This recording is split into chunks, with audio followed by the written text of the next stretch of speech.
Amana TV don ci gaban al'umma. Da nan muna alambar subscribe domin sanar da kai shirye-shiryenmu da zarar mun ɗaura. Hausawa suka ce komai nisan jefa ƙasa zai dawo, kuma komai nisan gona akwai kunyar ƙarshe. Hakan ce ta faru. Shugaban ƙasar Najeriya Muhammadu Buhari ya yi zaman majalisa na ƙarshe a mulkinsa.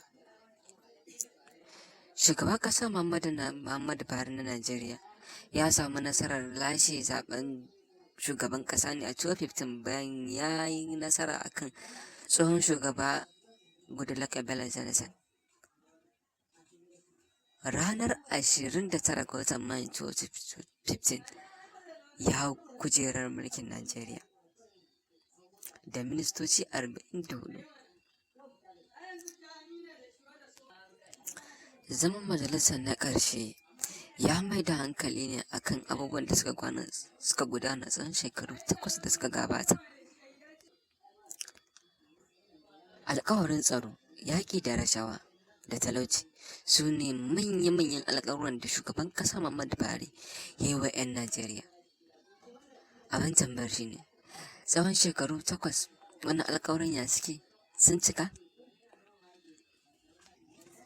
Abin jiran a gani tsarin sabuwar gwamnatin Ahmed Bola Tinubu za ta ɗaura dukkan tsare-tsaren da shugaban ƙasa Muhammadu Buhari burukan da Buhari ke da su a Najeriya za ta cika mai su. 'Yan Najeriya da yawa ba sa da wannan fatar, suna so su ga shi ma sabon zubin kamun ludayin shi. Amana TV don ci gaban al'umma. Da na mana alamar subscribe idan wannan shi ne karanka na farko na ziyarar wannan tasha. Amana TV, ci gaban al'umma. Amana TV.